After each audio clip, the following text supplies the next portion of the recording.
आपको कैमरा की movement, light की मूवमेंट, ये सारी चीजें समझनी होगी, तभी आप काम कर पाओगे। समझ रहे हो? आपको डायरेक्शन का भी उतना ही नॉलेज होना चाहिए एज एन एक्टर। ये थोड़ा सा टेढ़ा हो जाऊंगा, थोड़ा सा टेढ़ा, ताकि मेरा जो फेस है वो कैमरे पे दिखाई दे। मेरा जो फेस है, मैं अगर ऐसा खड़ा होऊंगा तो मेरा ऐसा दिखाई देगा ना। तो हमेशा थोड़ा सा हल्का सा अपने बॉडी को घुमा दीजिए, हल्का सा अपनी बॉडी को, और ये तो मेरा चेहरा क्लियर दिखाई दे रहा है, इसका भी चेहरा क्लियर दिखाई दे रहा है। ये 2 शॉट हो गए। फिर उसके बाद में मैं जाऊंगा क्लोज शॉट पे। क्लोज शॉट पे इसके पॉइंट ऑफ व्यू से यहाँ पे मैंने कैमरा लगाया, ठीक है, ये यहाँ पे कैमरा लगाया, ये इस जगह पे ये कैमरा लगाया, इसका एक्सप्रेशन आ गया, ये फ्रेम मुझे मिल गया, इसका चेहरा मिल गया, इसका ये पीछे का व्यू मिल गया। फिर दूसरा मैंने जो नेक्स्ट शॉट लिया, मैंने यहाँ पे कैमरा लगाया और इसका क्लोज आ गया। अब एडिटिंग में मास्टर शॉट, 2 शॉट, उसके आना, गला पकड़ना यहाँ तक, फिर क्लोज शॉट में जब ये बोल रहा है तो इसकी लाइंस दिखाई देगी, जब ये बोल रहा है तो इसकी लाइंस दिखाई देगी, दोनों के शॉट मुझे मिल गए। तो ये बार बार रीटेक करके अब उसमें अलग अलग तरीके से, ये तो हो गया सिंपल मेथड, ठीक है। अब कुछ लोग इसको क्रेन के माध्यम से ले सकते हैं।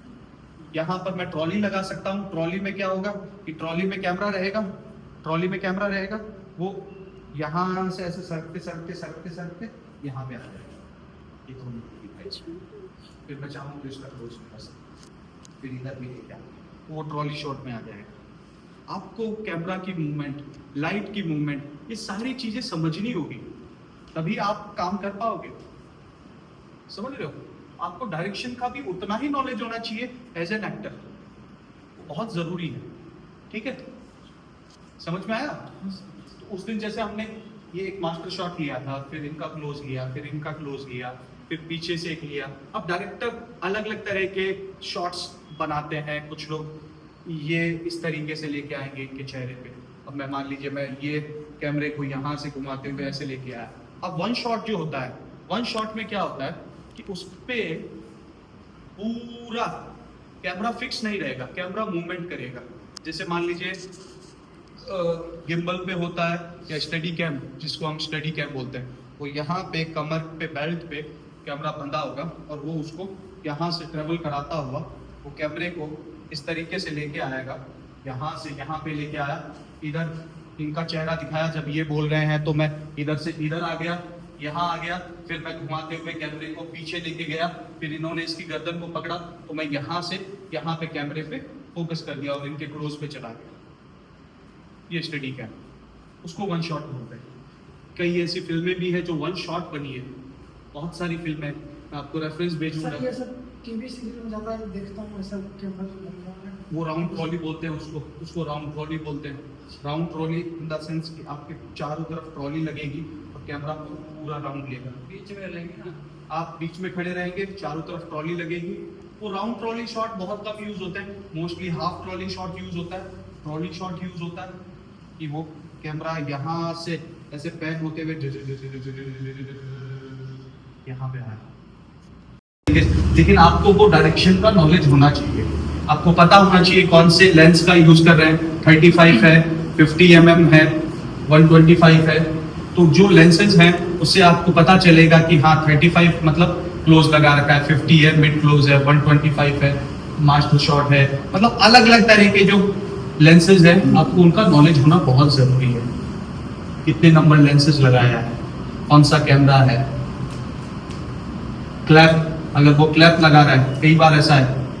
ओके, सीन नंबर 2, टेक 42, टक। अब ये क्लैप क्यों यूज करते हैं, बताइए क्लैप क्यों यूज करते हैं? सीन के बारे में जाने सीन लिखा रहता है, उस पे भी इतना सीन हो चुका है, उसके लिए यूज करते हैं। क्लैप का मेन मकसद होता है कैमरा साउंड और जो हमारे जो माइक लगता है उसको साउंड को मैच करने।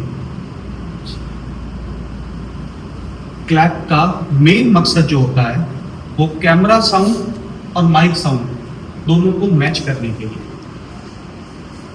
ये सबसे इंपॉर्टेंट चीज होती है। मान लीजिए मैंने यहाँ पे कैमरा लगाया है, कैमरा लगाया, आपकी साउंड आ रही है, सारी चीज़ें आ रही है, मुझे पूरी साउंड कैमरे में आ रही है। लेकिन माइक जब तक मैंने नहीं लगाया तो वो क्लियर साउंड नहीं आएगी। तो माइक लगाना भी बहुत ज़रूरी है। माइक मैंने लगा रखा है। अब मैं क्लैप जो मारता हूँ, क्लैप मारने पे एक आवाज़ आती है ठक ठक, वो कैमरे में भी मुझे सुनाई दे रही है और ऑडियो में भी सुनाई दे रही है। तो मैं एडिटर जो होता है वो साउंड को और वीडियो को दोनों को एक लेयर में लगाएगा और वो सिर्फ उस जो क्लैप की साउंड होती है ठक, उनको मैच करता है। तो जैसे ही उनको मैच करेगा पूरी ऑडियो और वीडियो दोनों मैच हो जाएंगे। बेसिकली ये उसके लिए होता है, उसके लिए इजी हो जाता है। वरना एडिटर ढूंढता रहेगा हजारों साउंड से, कौन सी साउंड कौन से वीडियो पे लगेगी। तो उसमें ऑडियो में भी सुनाई दे रहा है क्लैप के अंदर कि सीन 2 टेक 42, ऑडियो में भी सुनाई दे रहा है, वीडियो में भी सुनाई दे रहा है। सीन 2 टेक 42 सुनाई दे रहा है, दोनों में साउंड ओके। हाँ, सीन 2 टेक 42, ऑडियो में भी सेम है, वीडियो में भी सेम है। फिर वो क्लैप की साउंड को टक एक्शन मैच किया, चलो दोनों और ऑडियो और वीडियो दोनों बराबर बना सिंक्रोनाइज हो गए, कोई दिक्कत नहीं है, अब आराम से शूट कर सकते हैं। तो ये बहुत ज़रूरी है। वो क्लैप का मकसद बेसिकली एडिटर्स के लिए होता है, क्योंकि इतने सारे वीडियोस फिल्मों में एक 2 घंटे की फिल्म को शूट करने के लिए कई डायरेक्टर्स 5-5 घंटा 6-6 घंटा शूट करते हैं। तो यूज तो 2 घंटा ही हो रहा है ना, 4 घंटा तो वेस्टेज है। तो 4 घंटा जो वेस्टेज है उसको भी तो एडिट करना है। एडिट करोगे ना तो कितना सारा फुटेज निकलेगा। एक रील जो होती है, पहले तो पुराने टाइम में रील चलती थी, जब कैमरा जब ऑन होता था ना उसमें आवाज आती थी, पुराने रील वाले कैमरे होते थे, बहुत महंगी रील आती थी। तो एक बार मतलब टेक हुआ तो वो प्रोड्यूसर का खर्चा बढ़ता जाता था। आजकल तो डिजिटल हो गया सब कुछ डिजिटल हो गया है